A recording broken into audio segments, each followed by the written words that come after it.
Écoutez, bonjour à toutes, bonjour à tous. J'espère d'abord que vous avez passé un bon été. Si cela vous intéresse, je peux vous dire que le mien fut doux, agréable, apaisé, apaisant et sportif. Il fut aussi bref, mais bon, je crois que c'est normal, il n'y a plus de saison. Et il fut aussi bref pour toute l'équipe municipale, dans la mesure où vous imaginez bien, ça fait plusieurs semaines que nous travaillons pour présenter aujourd'hui ce plan d'action de cette rentrée 2021. Cet été, par ailleurs, il a été, vous partagerez le constat avec moi, caractérisé par ce que beaucoup de commentateurs n'hésitent pas à appeler un certain nombre de blessures climatiques.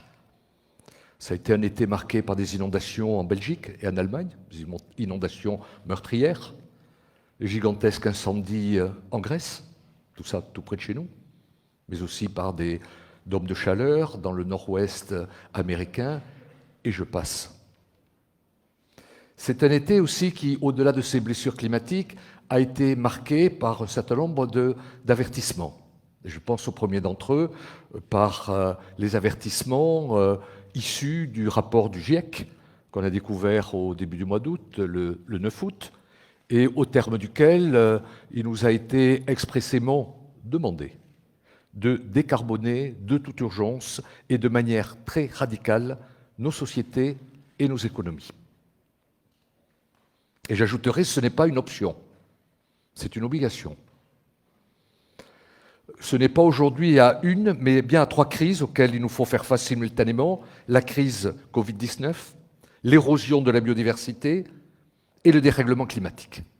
Et à cet égard, la crise Covid-19 n'est qu'un amplificateur et un révélateur d'autres crises. Mais nous savons aussi, et c'est sans doute, certains parlent même d'opportunités, les grandes crises sanitaires ont toujours eu pour conséquence de modifier l'urbanisme.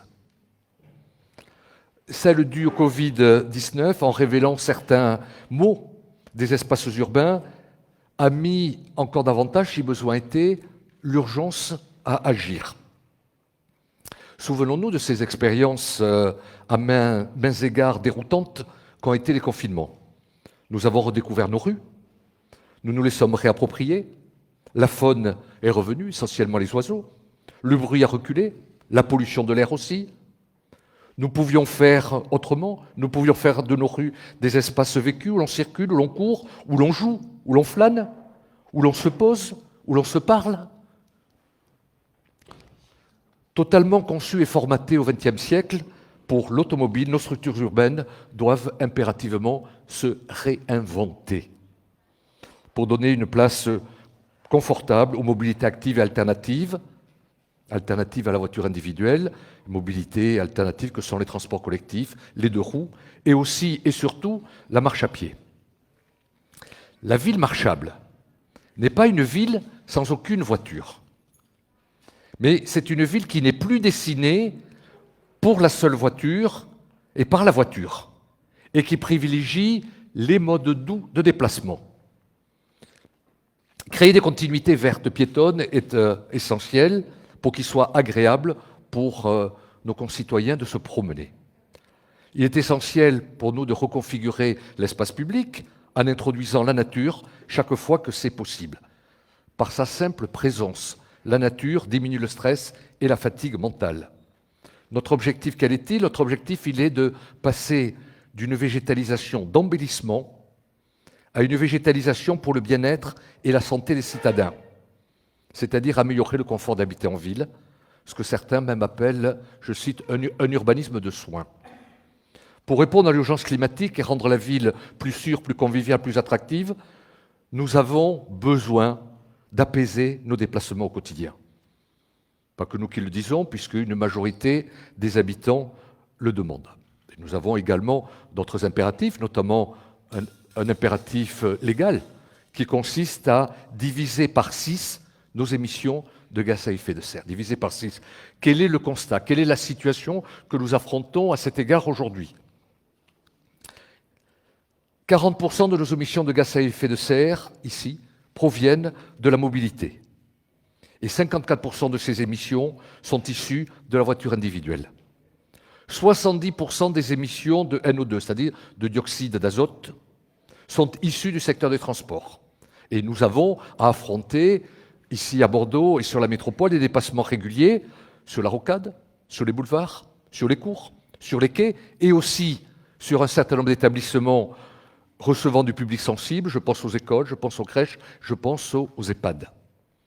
Nous avons également le constat de 600 décès annuels liés à l'exposition chronique aux particules fines sur Bordeaux Métropole.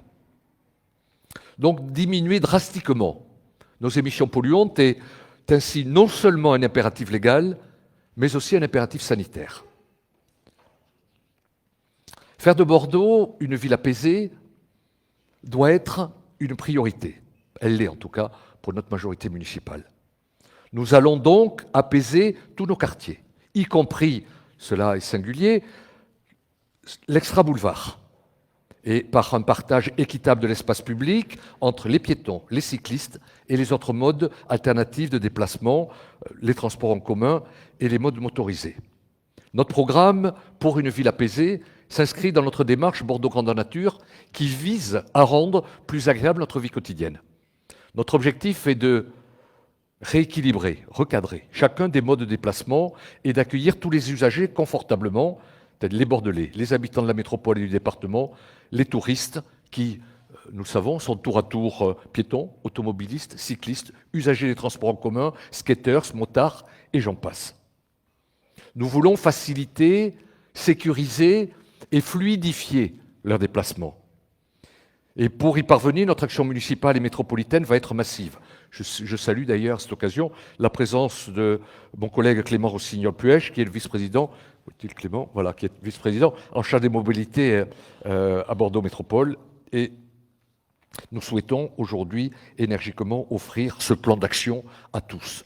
Alors, je comprends celles et ceux que je rencontre souvent, qui me disent « Mais vous savez, monsieur le maire, je ne prends pas le vélo sur mon trajet, il n'y a pas de piste cyclable, j'ai peur, donc je continue à prendre la voiture. » C'est à eux que j'ai envie de répondre aussi. Et c'est pour répondre à ces inquiétudes que nous devons accélérer le développement des itinéraires cyclables sécurisés. Nous en avons déjà réalisé 14 km. 14 km en un an, sans compter les 10 km de couloirs de bus.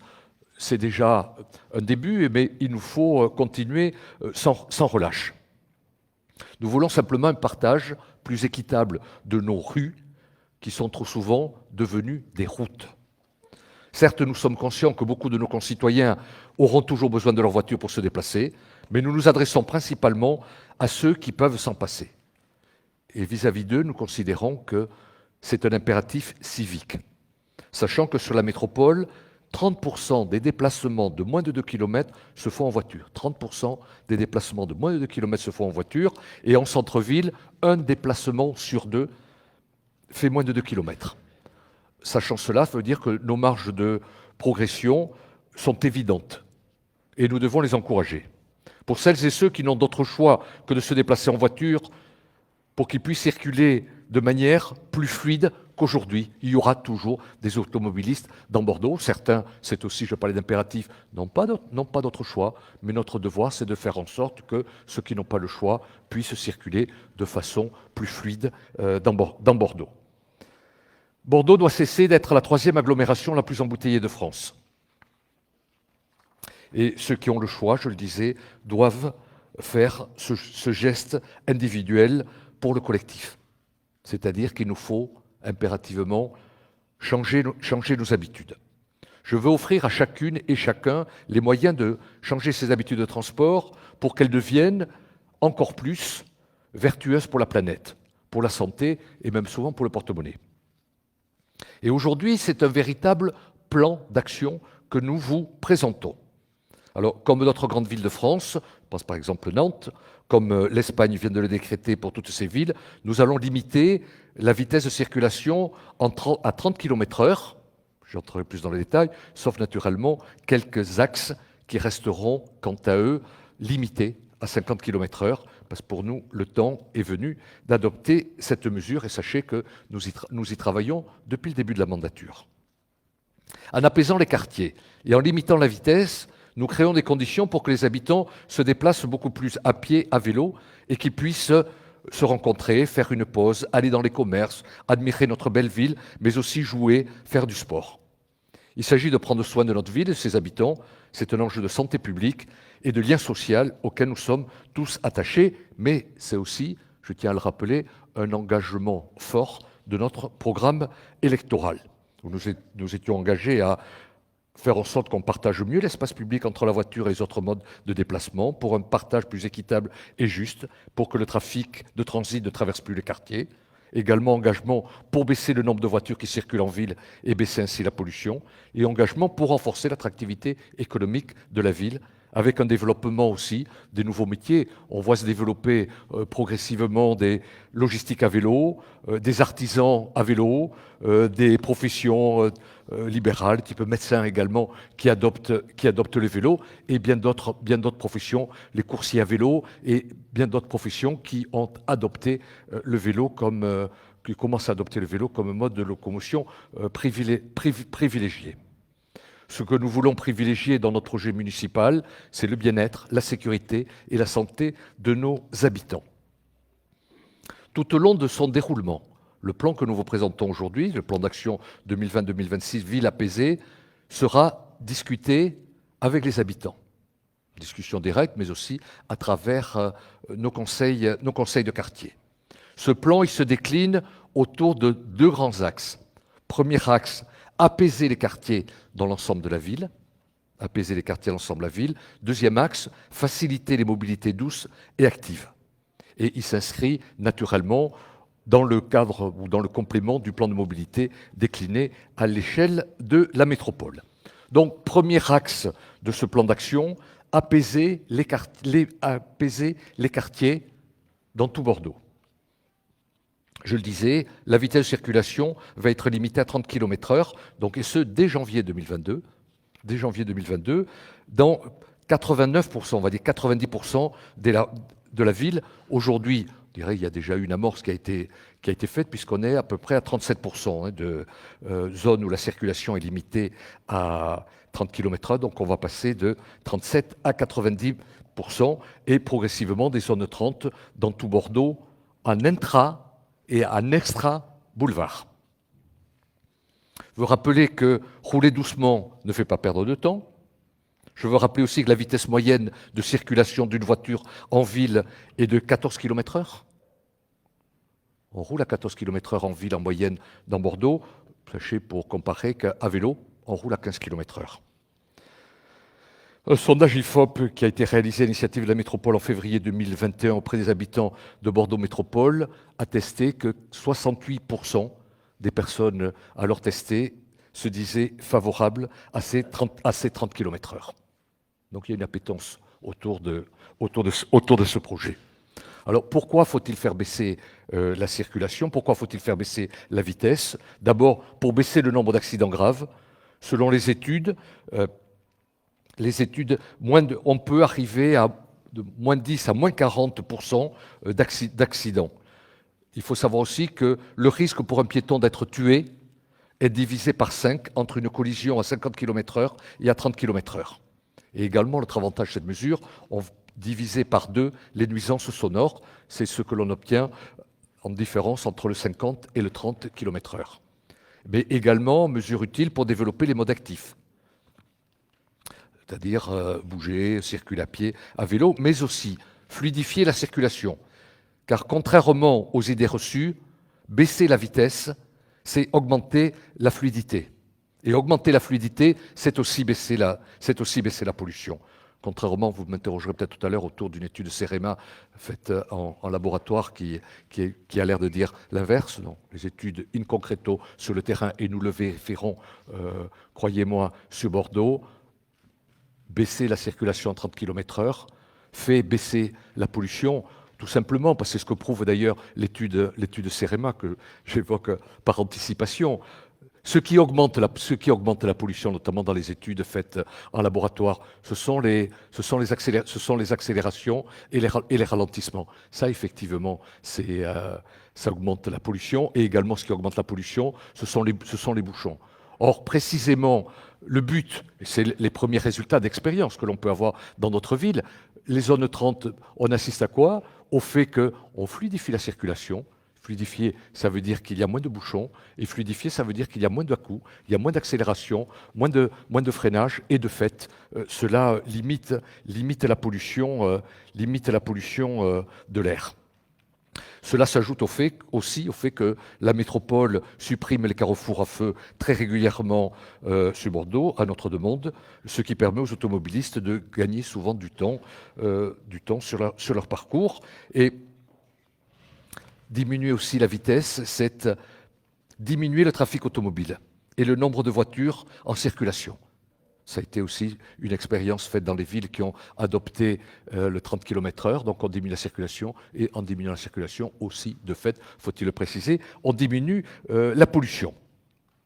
Nous voulons que tout Bordeaux bénéficie d'aménagements apaisés, zone 30, d'ici la fin du mandat, avec l'instauration de priorités à droite systématique, de suppression des feux que nous allons poursuivre, de rétrécissement des voies et d'élargissement des pistes cyclables. Ça, c'est la première mesure que je voulais vous présenter. La deuxième, qui est aussi une mesure importante, c'est que nous souhaitons que la place accordée aux piétons dans la ville soit plus importante, et c'est pourquoi nous allons agrandir la zone piétonne de centre-ville, et sa superficie passera d'ici en 2023 de 40 à 65 hectares. De 40 à 65 hectares, c'est-à-dire que la zone piétonne sur la ville de Bordeaux va augmenter de plus de 40%. Et je vais donner la parole à Didier Jean-Jean, qui est derrière moi, pour qu'il apporte des précisions complémentaires à cet égard. Des précisions, très bien. Merci, monsieur le maire. En effet, bonjour à toutes, bonjour à tous. En effet, demain, Bordeaux sera l'un des plus grands centres piétonniers de France. Alors, nous avons l'ambition, avec Patrick Papadato, conseiller municipal délégué aux mobilités notamment, d'écrire l'histoire d'une mobilité, une mobilité joyeuse et apaisée. Pour prendre un peu de hauteur, cette histoire, nous allons l'écrire avec les habitants, avec les associations. Parce que nous entendons ceux qui veulent aller plus loin, ceux qui veulent aller plus vite, et d'ailleurs nous comptons sur eux, sur leur aide, sur leur soutien. Nous-mêmes, nous soutenons déjà beaucoup d'initiatives citoyennes, et nous voulons agir pour eux, mais également avec eux. Priscilla Parard parle d'une mobilité libre et joyeuse. Libre. Je vais peut-être enlever mon masque parce que sinon je serai sous la buée.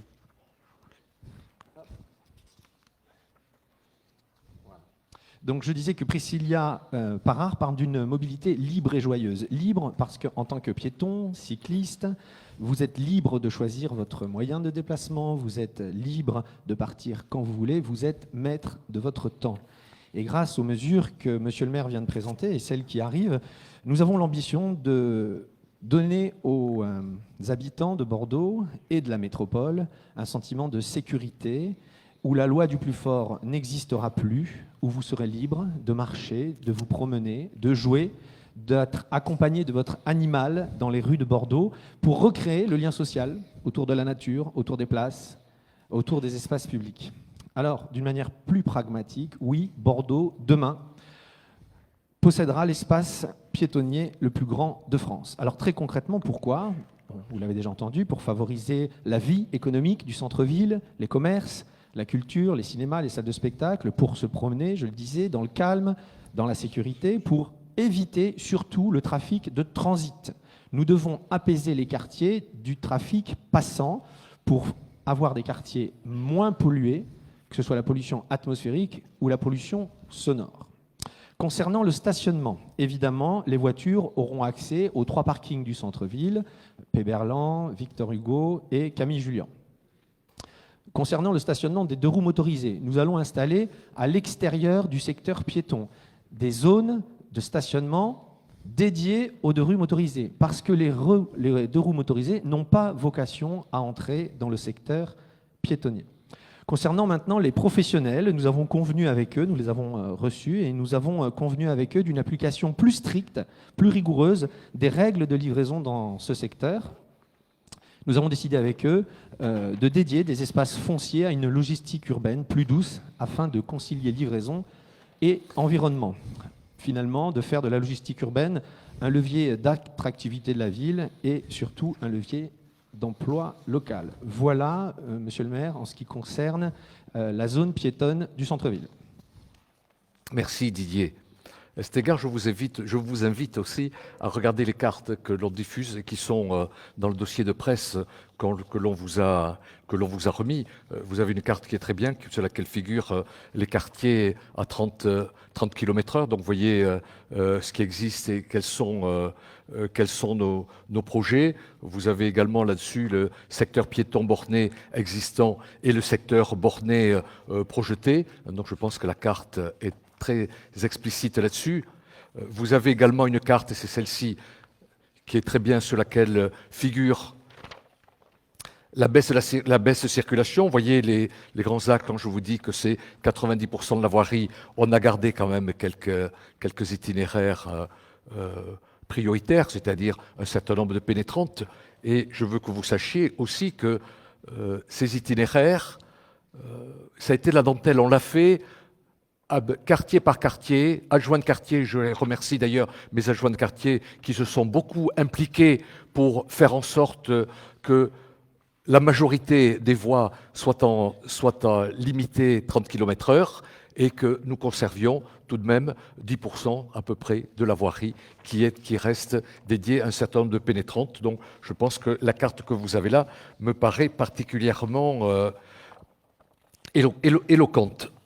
Nous avons aussi, puisque je suis dans les cartes, vous avez une carte qui illustre les transports en commun et les itinéraires de partage. Je pense qu'elle est assez éloquente sur ce qui a été fait, sur ce qui a été ajouté, sur ce que sont les nouvelles aires, les nouveaux couloirs de bus déjà réalisés, ceux qui sont en projet. Cette carte me paraît particulièrement concluante. Et enfin, une carte qui illustre ce qu'on appelle une ville plus simple pour bouger à pied, ce qu'on appelle la ville à grands pas, c'est cette carte-là qui est intéressante dans la mesure où vous avez un certain nombre d'initiatives que nous avons prises qui sont illustrées sur cette carte. Vous voyez, ce qui est surtout parlant, c'est, je pense, un bon quadrillage de la ville.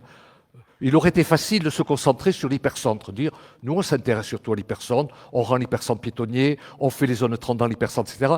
C'est précisément ce que nous n'avons pas voulu faire. Pour ça, quand on parle d'une ville apaisée, on dit une ville apaisée pour tous les quartiers de Bordeaux. Il n'y a pas pour nous des quartiers privilégiés qui seraient ceux de l'hypercentre et ceux qui seraient plus éloignés et qui seraient moins l'objet de nos préoccupations. Et enfin, une carte intéressante qui est relative à la végétalisation et l'apaisement, dans la mesure où vous voyez le nombre d'îlots de fraîcheur qui ont déjà été réalisés, le nombre de permis de végétaliser portés par les habitants auxquels on a répondu, la sanctuarisation d'espaces naturels à laquelle nous avons procédé et également un certain nombre d'autres initiatives que nous avons prises dans ce domaine-là. Mais je considère que cette carte est un excellent résumé de ce que nous avons déjà fait en ce qui concerne l'apaisement de la ville de Bordeaux dans tous ces quartiers dont nous sommes en train de parler. Alors, autre action également dont je n'ai pas encore parlé, toujours pour cet apaisement, c'est la rue aux enfants. La rue aux enfants, c'est quoi? C'est une façon de sécuriser les déplacements des écoliers et leur permet de s'approprier la rue, donc d'où cette rue aux enfants devant les écoles. C'est aussi des lieux de convivialité pour des parents qui, à la sortie de l'école, n'ont pas toujours des lieux où ils peuvent échanger, où les enfants peuvent continuer à jouer au ballon, ou que sais-je, un autre jeu, la rue étant un prolongement apaisé de ce qu'est la cour de récréation, un élément, enfin, un endroit de convivialité et de discussion. Donc c'est un concept, la rue aux enfants, auquel nous sommes très attachés. Les 10 premières rues aux enfants viennent d'être inaugurées. Et à terme, 80% des écoles en disposeront en 2026, et 80%, ça veut dire 90 écoles en 2026 pourront disposer de cette rue aux enfants. Autre initiative sur ce terrain-là, toujours de l'apaisement, c'est, vous connaissez tous la journée sans voiture qui a lieu le premier dimanche de chaque mois. cette rue, cette initiative louable pour l'époque, mais elle était limitée au centre-ville. Nous souhaitons étendre une initiative dans toute la ville, dans 7 quartiers, dès le 19 septembre, et nous l'appellerons désormais, d'une façon plus positive, nous allons l'appeler Ma rue respire. Et Ma rue respire, donc, qui sera mise en place à la place de la journée sans voiture dans le premier dimanche chaque mois, sachez qu'elle a pour ambition, au-delà d'apporter l'agrément dominical, de pouvoir être une préfiguration de ce que sera la piétonisation de certains quartiers. Donc on va commencer à le faire à l'occasion de cette expérience Ma rue respire, et en fonction des réactions que nous testerons sur place, l'ambition sera de faire en sorte que Ma rue respire se généralise et qu'une piétonisation puisse être plus définitive, puisse être la règle dans ces 8 quartiers, dans les 8 quartiers de Bordeaux. Mais la meilleure façon d'en parler, c'est de parler de l'expérience de la piétonisation des Chartrons, puisque nous sommes ici au cœur des Chartrons, puisque nous avons un projet important, Place des Chartrons et rue Notre-Dame, dans le cadre donc, de cette opération Ma rue respire. Et celui qui est le mieux placé pour en parler, c'est mon adjoint de quartier, Bernard Blanc, qui va en dire quelques mots. Viens ici, Bernard. Merci. Merci beaucoup, Monsieur le maire. Alors effectivement, bonjour à tous et toutes. À toutes et tous, pardon. Nous sommes effectivement réunis ce matin dans la halle des Chartrons, qui est un lieu tout à fait emblématique de ce quartier Chartrons, jardin public, Grand Parc. Et c'est, je crois, le meilleur moyen de présenter l'expérimentation que nous souhaitons mettre en place dans le cadre des rues apaisées, dans le cadre de Ma rue respire, de sortir de l'hypercentre, pour proposer dans des quartiers animés, dans des quartiers vivants, dans des quartiers attractifs, de vous proposer, de vous présenter l'expérience que nous souhaitons conduire dans un délai de 2023, comme vous l'a annoncé, Monsieur le maire. Qu'est-ce que nous souhaitons faire pour ce quartier? Nous souhaitons faire une expérimentation de piétonisation de cette place du marché des Chartrons et de la rue Notre-Dame, c'est-à-dire de permettre le premier dimanche de chaque mois, dans le cadre de l'expérience, dans le cadre de Ma vue respire, dès le 19 septembre prochain, plus ensuite les premiers dimanches de chaque mois, de proposer une piétonisation de ces 2 rues et surtout d'engager dans la foulée, j'allais dire, c'est-à-dire dès la fin de cette année, une campagne de présentation, d'information et de concertation pour définir avec les habitants, avec les commerçants, bien évidemment, avec les riverains, mais aussi avec toutes les personnes qui sont attachées à ce quartier, les clients des différents établissements de cette place notamment, d'essayer de définir avec eux quels peuvent être le véritable périmètre de l'expérimentation, savoir véritablement et répondre ainsi aux attentes des usagers et surtout des commerçants qui sont les acteurs majeurs de ce quartier, et j'en parle bien volontiers en présence de mon amie l'adjointe du commerce, Sandrine Jacotto. Donc c'est une véritable transformation pour ce quartier qui ne fait pas partie de l'hypercentre, qui certes en est proche, mais qui est un quartier dynamique et très attractif de Bordeaux, pour expérimenter effectivement cette extension du domaine piétonnier de la ville. Je conclurai en disant, nous souhaitons effectivement aller vite. Monsieur le maire l'a effectivement rappelé. Nous souhaitons que cette expérimentation prenne fin en 2023 pour que, en coopération avec les habitants, nous puissions définir un périmètre de piétonisation sur tout ce secteur qui soit conforme aux attentes de l'ensemble de la population de ce quartier. Je vous remercie beaucoup. Merci. Regardez le micro. Merci Bernard.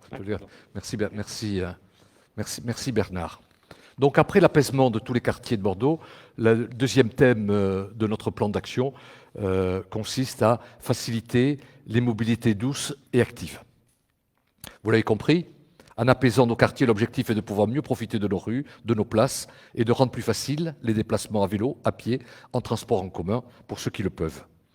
Nous pouvons changer nos habitudes et devenir plus vertueux. Le rôle de la ville est d'accompagner au maximum de ses compétences et de ses moyens ces changements d'habitude. Ainsi, pour permettre des transports en commun plus efficaces, voilà la multiplication des bus qui ont été annoncés par Clément Rossignol à Métropole vendredi dernier, il faut incontestablement que les bus soient plus attractifs, qu'ils soient plus ponctuels, qu'ils soient plus réguliers. C'est-à-dire qu'il faut des couloirs dédiés qui leur évitent d'être pris dans les bouchons. Et ça, c'est la compétence, c'est notre compétence de proposer un certain nombre d'itinéraires pour les bus, et c'est ce que nous faisons. 35 km de couloirs bus-vélo seront réalisés d'ici 2026.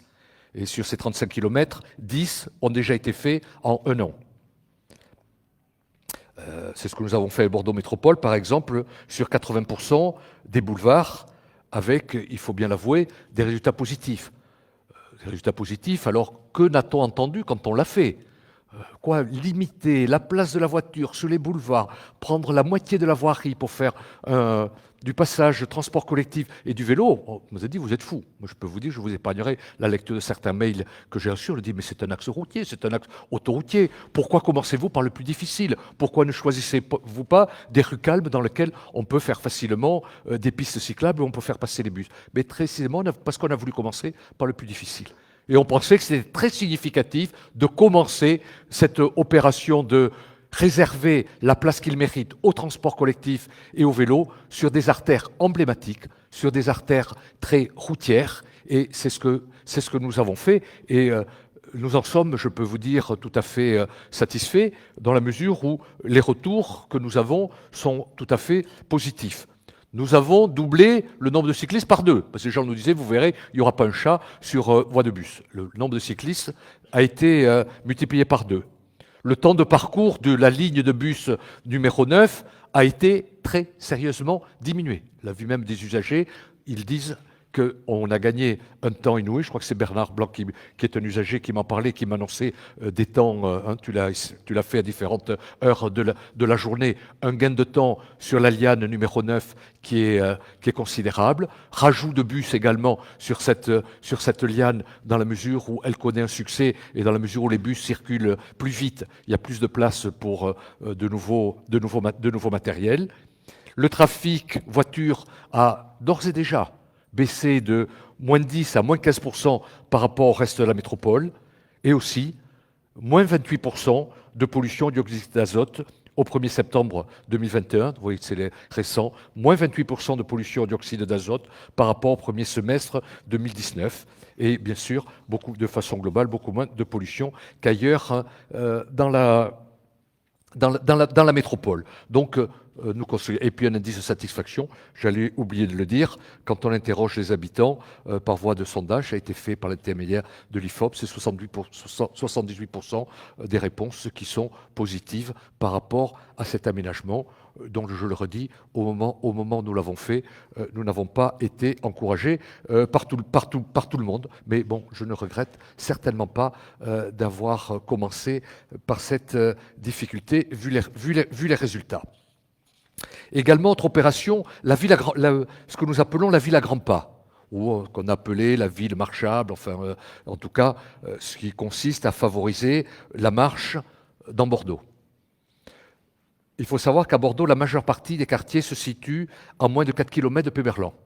C'est-à-dire, nous sommes une ville relativement compacte où la marche à pied peut retrouver toutes ses lettres de noblesse. Nous voulons une marche plus confortable pour tous les piétons, une marche qui s'effectue à l'ombre des arbres que nous plantons, avec des fontaines, avec des bancs, avec des toilettes, des trottoirs désencombrés, des poteaux, des panneaux, des poubelles, etc., qui très souvent gênent la circulation des piétons. Donc nous voulons redonner à la marche à pied ses lettres de noblesse. C'est ce que nous appelons la ville à grands pas, et dont on va dire quelques mots complémentaires. Didier Jean-Jean. En effet, oui, tous les piétons, y compris ceux accompagnés d'un animal, quel que soit leur âge, quel que soit leur handicap, ont tous le droit de trouver plus de confort dans les rues de Bordeaux. Alors pour ce faire, nous agissons sur 2 niveaux. 1, sensibiliser, et 2, aménager. Alors on sensibilise à l'occasion de campagnes de communication. Vous en avez une derrière vous, d'ailleurs derrière moi. Dans la rue, les plus fragiles sont prioritaires. J'en parlais lors de ma première intervention. Donc cette campagne de communication est en cours. Nous aurons également une campagne de prévention et de sanction menée par notamment la police municipale. Et enfin, par l'intermédiaire de notre comité de la rue, nous contribuerons à la réforme du code de la rue menée par Bordeaux Métropole. Et j'en profite également pour remercier monsieur le maire Clément Rossignol-Puech, avec qui nous travaillons en bonne entente et qui nous aide beaucoup à avancer ici à Bordeaux. Donc merci. L'aménagement. En effet, sensibiliser, c'est une chose, mais il faut également des faits concrets. L'aménagement, nous, sur les grands itinéraires, nous travaillons à séparer les flux, donc les itinéraires piétons des itinéraires vélos. Comment? Avec des aménagements partout où c'est possible. Nous menons en ce moment des aménagements sur les quais de la rive droite, sur le quai des Quérises, qui est un point noir des conflits d'usage. Donc nous allons sur cet endroit séparer les flux piétons des flux vélos avec un aménagement inédit. Nous ferons la même chose nous avons fait la même chose sur la place Gambetta pour vous donner une illustration très concrète. Deuxième aménagement, la signalisation. Une signalisation plus claire sur les artères piétonnes, sur les quais également, qui sera faite d'ailleurs courant octobre. Et enfin, un effort particulier sera fait également sur l'extra-boulevard, notamment à Codéran, qui mérite d'être travaillé, puisque nous travaillons sur toute la ville, y compris l'extra-boulevard, et surtout parce que les trottoirs de Codéran sont dans un état plutôt très mauvais. C'est une enveloppe de plus d'1 million d'euros qui sera consacrée à ce travail sur Codéran, pour la marche. Merci. Après la marche, on parle, bien sûr, souvent on le fait avant, mais on l'a fait volontairement après, on parle du vélo. On parle du vélo, et pour reprendre l'expression de Didier Jean-Jean, nous voulons que Petite Reine devienne grande, c'est-à-dire vraiment assurer une réelle promotion du vélo pour faciliter les déplacements à vélo. C'est une priorité absolue pour notre mandature. Pour ce, nous voulons résorber les grandes discontinuités cyclables, déployer le maillage des pistes cyclables avec 28 km d'aménagement en plus, dont 14 que nous avons déjà réalisés à Nenon. Et nous voulons développer un grand plan stationnement pour doubler le nombre de places et déployer plus de stations service vélo. Et je redonne la parole à Didier. Et oui, parce qu'il y a une continuité avec ce que je viens de dire. Évidemment, tout ça ne doit pas être pris chapitre par chapitre, mais c'est l'ensemble de ces mesures qui créent un tout. Donc, pour inciter, pour aider, pour faciliter le passage de la voiture au vélo, comme c'est possible, et pas forcément d'ailleurs tout le temps. Un usager peut parfois prendre la voiture et également prendre le vélo. Il ne faut pas séparer les cyclistes des automobilistes. Nous sommes tous parfois cyclistes, parfois automobilistes. Donc pour ce faire, les futurs cyclistes doivent bénéficier d'itinéraires complets. Je l'évoquais en prenant l'exemple des quais.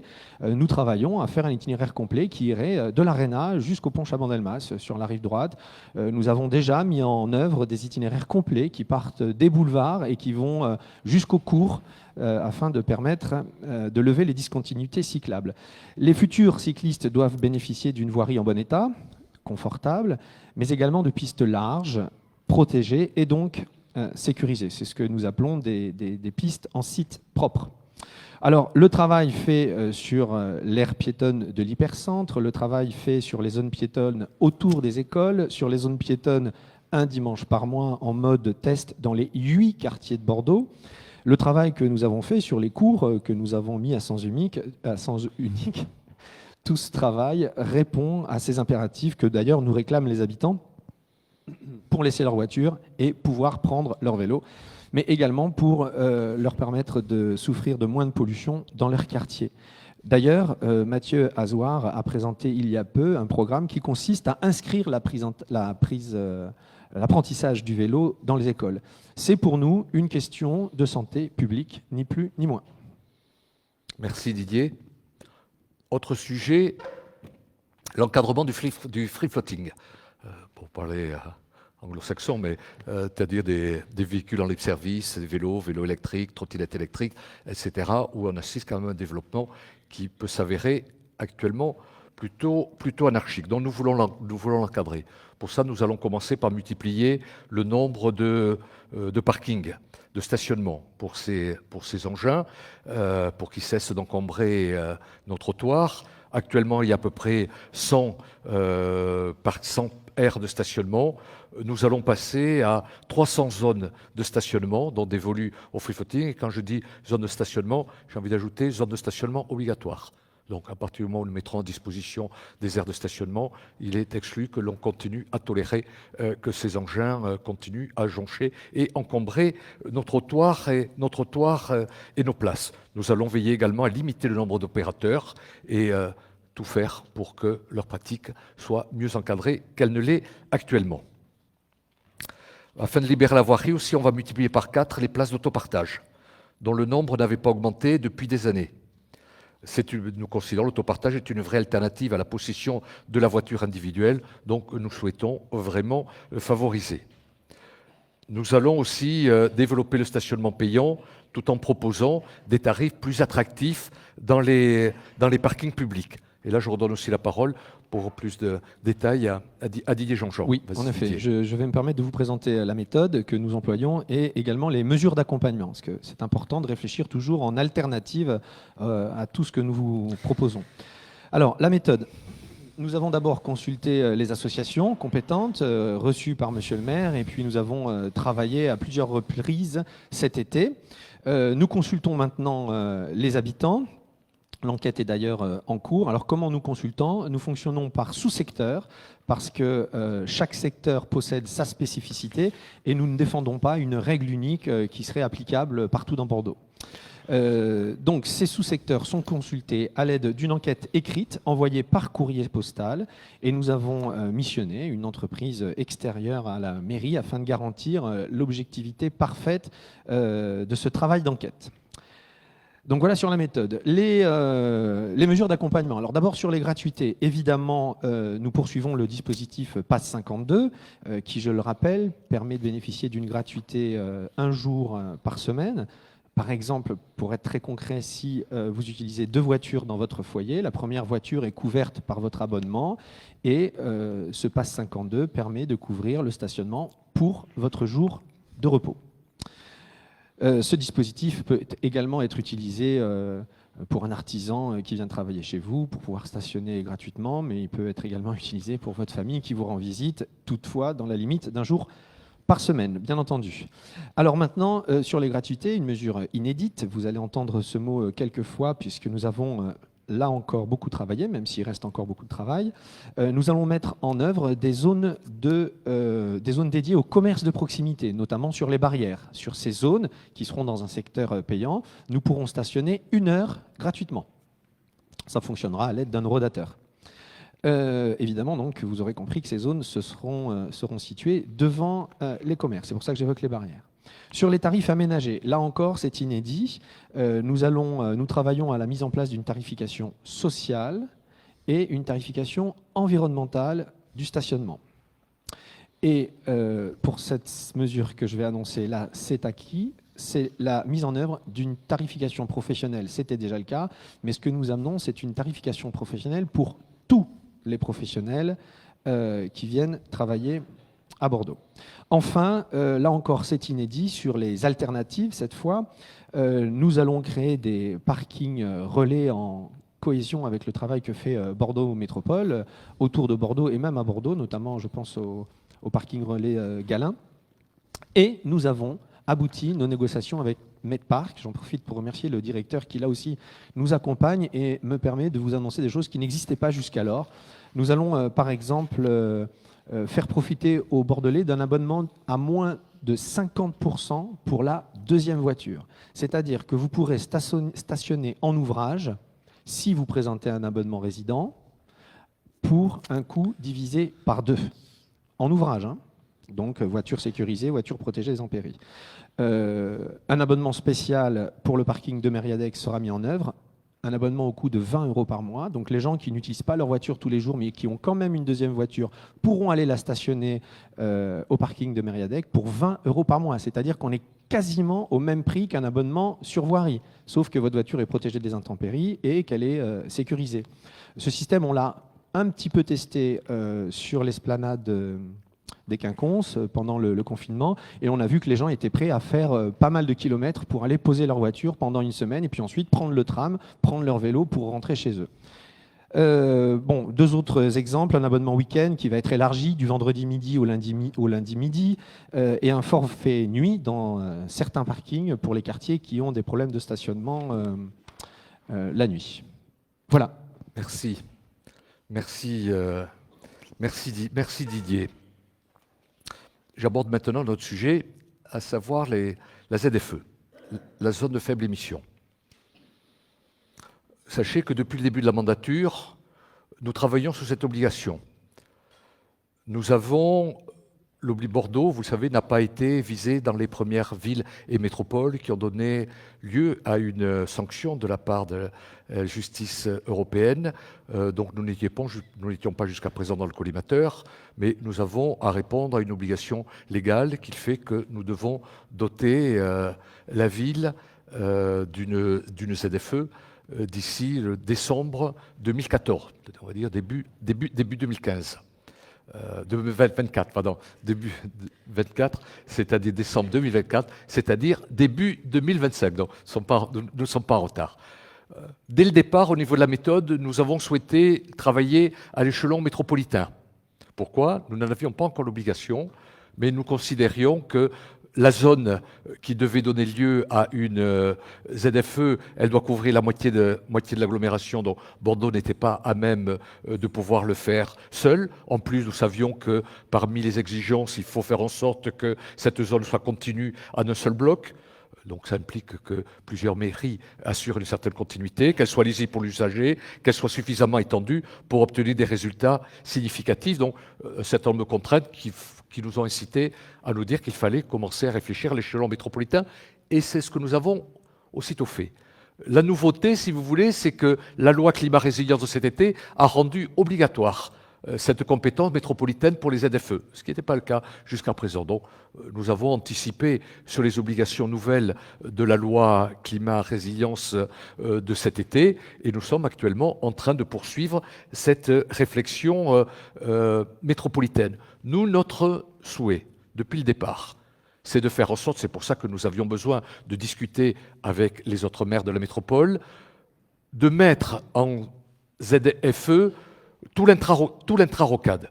Tout l'intrarocade, c'est pas que Bordeaux, puisque vous avez 14 maires qui sont concernés par l'intrarocade, d'où une réflexion que nous menons depuis plusieurs mois avec l'ensemble des maires de la métropole.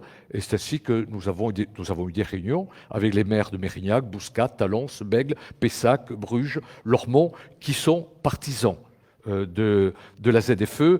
La concertation se produit aujourd'hui avec eux et nous organisons une concertation avec les habitants pour définir des modalités adoptées, sachant que le risque des ZFE, c'est d'être un outil d'injustice sociale. Donc, il faut incontestablement préparer la ZFE avec des dispositifs d'aide pour les plus modestes.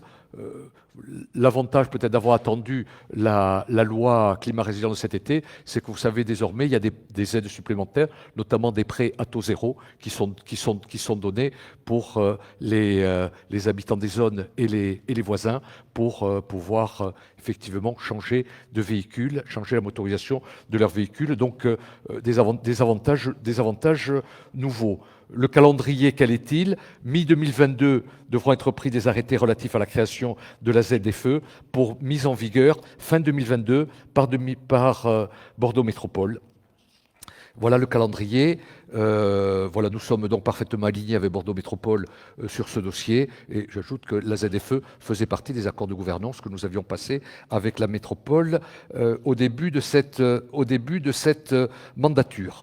Un dernier point sur ces ZFE, j'étais il y a une semaine à Nantes aux Journées nationales des France urbaines. Ça m'a permis de discuter avec des maires de grandes villes où j'ai vu que beaucoup sont beaucoup plus avancés que nous. Beaucoup plus. Nous, on a trouvé, Claudine le dira dans quelques instants, un dossier qui était un peu en calaminé ou en carafe, beaucoup plus avancé que nous. Je pense par exemple au maire de Toulouse, avec qui j'ai pas mal discuté. Alors c'est plus facile pour lui parce que lui, il a tout l'intrarocade qui est toulousain.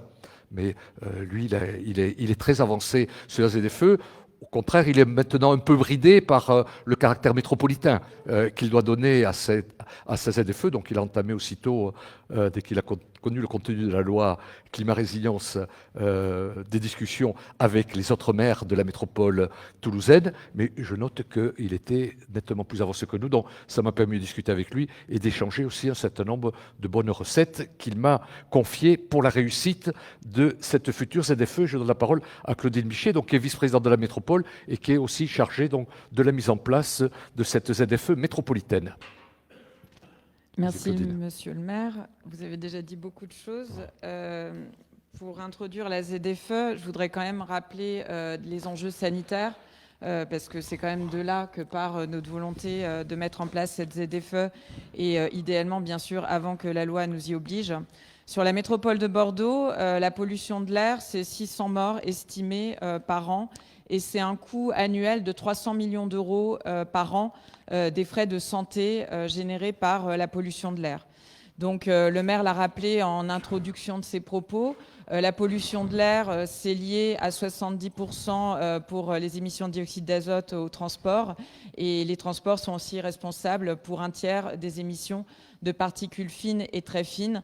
Donc on voit en entendant ces chiffres que la ZFE est vraiment, en termes d'un point de vue sanitaire, une mesure qui est, me semble-t-il, absolument indispensable si on veut faire face à l'ensemble des enjeux que nos habitants connaissent pour ce qui concerne la pollution de l'air. Donc effectivement, le cadre légal a beaucoup évolué sur la ZFE et est encore en train d'évoluer. Aujourd'hui, en France, on a 4 ZFE qui sont effectives. Et effectivement, depuis la loi d'orientation des mobilités qui date de 2019, mais décrétée en 2020, il y a 7 nouvelles ZFE qui sont en cours d'installation, dont Toulouse, mais donc il y en a 7 autres. Et jusqu'à présent, effectivement, la métropole n'était pas dans l'obligation, n'était pas concernée par cette loi, car ne dépasse pas de manière régulière les seuils, les normes de qualité de l'air. Ce qui ne veut pas dire qu'on ne les dépasse pas. On ne les dépasse pas de manière régulière. Et là aussi, un petit point de vigilance en termes de normes de qualité de l'air. Il y a plusieurs réglementations.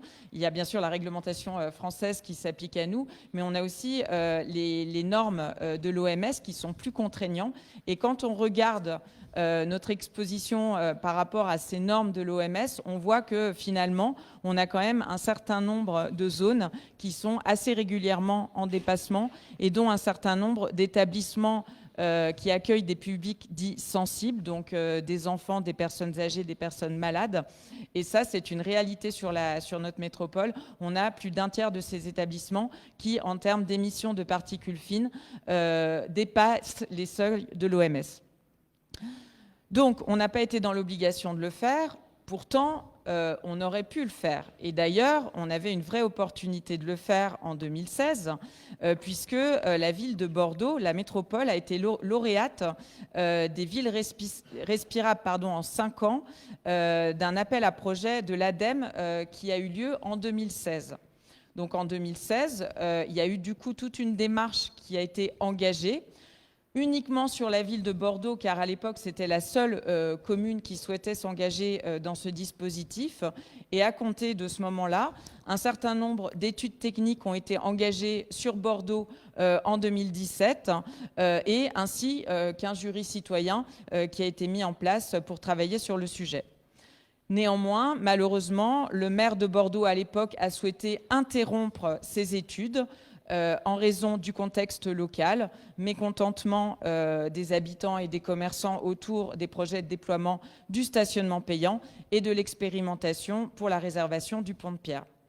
Donc, ce projet a été avorté, malheureusement, puisqu'effectivement, ça aurait permis à la ville de Bordeaux d'être très en avance sur ce sujet-là. Un point notable, parce que du coup, dès notre arrivée, nous avons commencé à travailler sur le sujet, et la première réunion que les services ont faite avec nous, et j'étais avec Clément à l'époque, nous ont fait état justement de tous les travaux menés à l'époque, et notamment des résultats de ce jury citoyen. Et c'est vraiment intéressant de voir que, en fait, à l'époque, un jury citoyen, qui était donc composé d'un panel représentatif avec des personnes qui, au départ, étaient plutôt défavorables, c'est un jury qui, à la fin du processus, s'est montré extrêmement favorable et favorable, en fait, à toutes les mesures les plus volontaristes qui soient. C'est-à-dire qu'à la fin, le jury citoyen souhaitait une ZFE la plus élargie possible, avec qui restreignait le plus de véhicules polluants possible. Donc, on voit que quand on explique en fait aux citoyens les enjeux, on a une acceptation, en tout cas c'était le cas à l'époque, très, très positive. Donc du coup, nous, on s'est attelé donc dès le début de notre mandat sur ce sujet. C'était d'ailleurs inscrit, comme l'a rappelé Monsieur le maire, dans notre accord de mandature, avec une présentation en exécutif de Bordeaux Métropole en février, une présentation en conférence des maires en avril. Et là, nous avons lancé de manière effective le comité projet qui rassemble les 14 maires concernés par l'intrarocade de la métropole.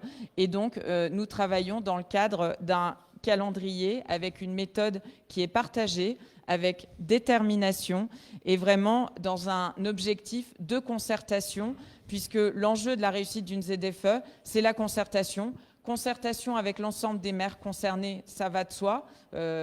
Concertation avec toutes les communes extra-rocades et extra-métropolitaines qui sont aussi concernées de fait, puisque on le sait, nous avons des personnes qui habitent ou qui ont leurs entreprises en dehors de la zone, mais qui viennent travailler sur Bordeaux. Et il est important de travailler, de concerter ces personnes-là.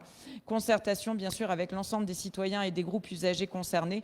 Donc, c'est vraiment dans cet état d'esprit de concertation avec l'ensemble des personnes que nous souhaitons avancer sans précipitation, mais avec détermination. Et bien sûr, c'est en parfaite articulation avec le schéma des mobilités que cette ZFE sera faite, puisque, je le rappelle, le premier objectif, c'est le report modal. Néanmoins, nous savons très bien que certaines personnes n'ont pas le choix. Donc, l'idée, c'est vraiment d'accompagner toutes les personnes qui n'ont pas le choix et, bien sûr, qui ont moins de moyens. Et donc, un accompagnement social avec des mesures sociales est indispensable. Et donc, nous allons, bien sûr, travailler ce volet-là. Voilà ce que je pouvais dire pour compléter. Merci, Claudine. Alors voilà, en tout cas, pour terminer cette partie sur la mobilité, nos grandes orientations pour la ville apaisée. Nous appliquons notre programme. Nous mettons comme priorité la santé des Bordelais et nous allons échanger avec les habitants, quartier par quartier. Mais nous n'avons pas attendu un an pour agir, puisque vous verrez, notre carte de réalisation, voilà, dont je parlais tout à l'heure, illustre parfaitement le fait que c'est un chantier. J'ai envie de dire, malgré le contexte difficile que nous avons connu depuis le début de cette mandature avec la gestion de la crise Covid, c'est quand même, malgré ce contexte particulier, nous avons quand même très sérieusement déjà entamé un certain nombre d'orientations que je viens ici de préciser. Et avant, je terminerai mon propos en vous présentant les grands chantiers qui nous attendent pour le dernier trimestre 2021. Mais avant de terminer cette partie-là, je tiens vraiment à redire que c'est un travail d'équipe et donc cela me tient à cœur de remercier tous ceux qui y travaillent depuis plusieurs mois sur ce sujet-là.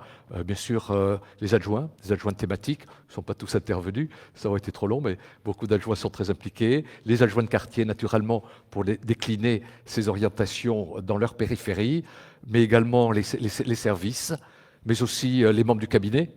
Je ne vais pas les nommer, il ne faut pas les mettre mal à l'aise, mais sachez que vraiment, c'est un gros travail d'équipe et je tiens vraiment à remercier ici publiquement tous ceux toutes celles qui s'y sont très sérieusement attelés. Donc j'en viens maintenant à la fin de cette rencontre où je vais brosser les grands chantiers du dernier trimestre de l'année 2021, autres que ceux que nous avons abordés naturellement. Le premier, la lutte contre l'habitat insalubre et pour la qualité de vie au centre-ville, c'est-à-dire qu'après une présentation de nos ambitions en matière de logement et d'habitat, notamment social, que nous avons faite au printemps dernier, nous avons tous été marqués par l'écroulement de 2 immeubles du centre-ville en juin dernier. À ce jour, seule l'enquête pourra nous dire les causes de cet effondrement. Elle est en cours, il y a un juge d'instruction de nommer. Pour autant, la ville de Bordeaux travaille d'ores et déjà, sachez-le, à un programme d'action à court et long terme. À court terme, nous travaillons pour identifier tous les immeubles potentiellement à risque, notamment dans l'hypercentre et à Bordeaux Sud. Et nous avons renforcé l'équipe, organisé un recours à des prestataires externes pour traiter au plus vite l'ensemble des signalements qui nous ont été faits suite à ces événements. Ensuite, à plus long terme, nous renforçons notre politique de lutte contre l'habitat indigne. Je vais d'ailleurs proposer à l'État et à Madame le procureur de la République la constitution d'un groupement local de traitement de la délinquance dédié à l'habitat indigne. Il nous faut en effet, suite aux arrêtés de péril que nous posons, nous doter des moyens de poursuivre les marchands de sommeil d'une part et certains propriétaires peu scrupuleux ou peu attentifs à leurs biens d'autre part. Le maintien en bon état du bâti, il faut le rappeler, incombe aux propriétaires, qu'ils soient publics ou privés. Et la ville de Bordeaux s'engage pour veiller à la sécurité publique de tous les Bordelais. En parallèle, nous poursuivons la mise en œuvre de notre politique de logement, comme j'ai pu l'exposer en détail encore récemment, aux rencontres d'Inchoseta, qui ont eu lieu à Bunus il y a quelques semaines. Nous allons continuer à construire à Bordeaux, mais nous allons continuer à construire différemment. Nous aurons d'ailleurs, je vous l'indique, l'occasion ou l'opportunité d'en reparler lors du congrès annuel de l'Union sociale pour l'habitat qui se tient à Bordeaux du 28 au 30 septembre prochain. C'est un rendez-vous important des professionnels de l'habitat social. Ils ont choisi Bordeaux, nous en sommes très honorés pour leur congrès annuel. Je vous invite à suivre les travaux. Sachez qu'il y a naturellement la ministre du Logement, Mme Vargon, qui viendra, est également annoncé sous réserve peut-être le Premier ministre, mais je pense que c'est un congrès national très suivi autour du logement. Donc je pense que pour Bordeaux, c'est une chance d'accueillir un tel congrès. Nous allons poursuivre aussi la concertation avec ce trimestre qui sera marqué par la poursuite des grandes concertations que nous avons lancées. Vous savez, une sur le sport. Le 8 septembre dernier a eu lieu le rendu de la concertation sport et Mathieu Azoir et moi-même d'ailleurs avons fait ce compte rendu et Mathieu Azoir, adjoint au sport, présentera la feuille de route pour une politique sportive ambitieuse lors du conseil municipal de novembre. Feuille de route qui donnera le cadre de notre intervention en matière sportive pour la fin de mandature. Également le Forum de la culture. La première année du Forum de la culture s'achève et nous présenterons le 27 octobre, la feuille de route culturelle et la méthode de suivi. Je vous rappelle que le Forum de la culture est une démarche de réflexion et d'action collective animée par la conviction que la culture est l'affaire de tous, que chacun est porteur de culture et que l'art et le soutien à la création n'ont peut-être jamais été aussi nécessaires qu'aujourd'hui. Nous menons également une concertation et un plan d'action pour une ville plus solidaire. À partir d'octobre, les associations et partenaires institutionnels seront sollicités pour co-construire et partager un état des lieux. La solidarité est au carrefour de nombreuses politiques de la ville et nous aurons à cœur d'y porter nos valeurs municipales d'inclusivité, de proximité, de bienveillance, d'intelligence collective et d'émancipation. Et je tiens à cet égard à saluer l'investissement de notre élu Harbonnier Les Cerfs sur ces thématiques-là. Le diagnostic sera partagé d'ici la fin de l'année 2021 et une seconde phase de concertation plus opérationnelle est prévue de janvier à avril 2022. Les assises de la démocratie, dont on vous a déjà parlé, la tournée du Parlement mobile que vous avez peut-être déjà vu, cet outil de Parlement mobile que nous avons fait réaliser en bois, une espèce d'amphithéâtre qui circule dans un certain nombre de quartiers de Bordeaux. Je vous promets que même la forme d'amphithéâtre, pour l'avoir expérimenté, est très propice à l'expression, à la discussion et il connaît un grand succès dans les quartiers où nous avons pu jusqu'à présent, avec les adjoints de quartier, le poser. Alors, cela a permis de partager un état des lieux, de faire émerger de nouvelles idées de participation citoyenne. Les prochaines étapes sont le contrat démocratique qui sera finalisé le 6 novembre avec les Bordelais et il sera présenté au conseil municipal en délibération en décembre. Également, un certain nombre de propositions concrètes ce trimestre sur l'alimentation et l'agriculture urbaine. Nous avons lancé un grand diagnostic sur notre système alimentaire et agricole et venons de recevoir les résultats. Je me rendrai aussi à Bordeaux, mi-octobre, peut-être dans un mois, pour participer activement aux journées internationales des signataires du pacte de Milan, dont Bordeaux fait partie. Donc ça, c'est à Barcelone. avec Ève Demange, qui est chargée de la résilience alimentaire. Nous vous présenterons ensuite les grandes orientations du mandat en matière d'alimentation et d'agriculture. Je ne sais pas si Ève est là, mais voilà, Ève, voilà. Et sachez que Ève Demange est tout à fait investie sur ce secteur-là. Il est pour nous temps de réimplanter l'ensemble de notre chaîne alimentaire sur notre territoire. Et j'ai discuté précisément hier, c'est dommage, Ève, tu n'étais pas là, vous n'étais pas invité, avec la maire de Bristol, la représentante de la maire de Bristol, qui était de passage à Bordeaux. Et Bristol, ils sont très très en avance sur l'agriculture urbaine et sur la chaîne alimentaire, sur le territoire municipal. Je pense que nous pourrons avoir des échanges beaucoup plus étayés avec cette ville jumelée de Bristol. Nous avons aussi installé un agriculteur sur les 4 hectares de terrains municipaux du Haillan et nous allons servir à la rentrée de Toussaint 2000 petits déjeuners sains aux enfants qui en ont besoin. Demain, Bordeaux doit être une ville nourricière et gourmande pour tous. Sachez aussi que nous avons pris le soin de nous faire accompagner dans cette démarche de ville nourricière et gourmande pour tous par un chef très altruiste et qui a bien accepté de vouloir travailler avec nous. C'est Michel Guérard, qui est tout à fait disposé à travailler avec nous pour étayer ce concept de ville nourricière et gourmande pour tous. Enfin, je rappelle qu'on continue à planter avec la 2e saison de Bordeaux Grandeur Nature, notre volet végétalisation, avec les rendez-vous importants, ce qui est la zone de plantation, et notamment la Sainte-Catherine. Donc cela va commencer cet automne, ou recommencer cet automne. Outre la sanctuarisation des grands espaces naturels déjà annoncés, nous avons en un an renforcé fortement les plantations dans plus de 10 parcs, repris doublement du nombre d'arbres plantés par la ville par rapport à l'année dernière. Une vingtaine d'îlots de fraîcheur aménagés. Là, vous avez la carte, parce qu'elle est projetée, la carte, voilà. Une vingtaine d'îlots de fraîcheur aménagés, des micro-forêts, des coulées vertes, des placettes végétalisées. Une dizaine de permis de végétaliser collectifs, c'est-à-dire portés par des habitants, ont déjà abouti. Et nous avons un projet de jardin partagé qui est actuellement mis en route. Et de nombreux autres jardins vont voir le jour dans les prochains mois, y compris au sein de projets immobiliers. Donc voilà, si vous voulez, un court ou un long aperçu de la saison 2 de notre mandat.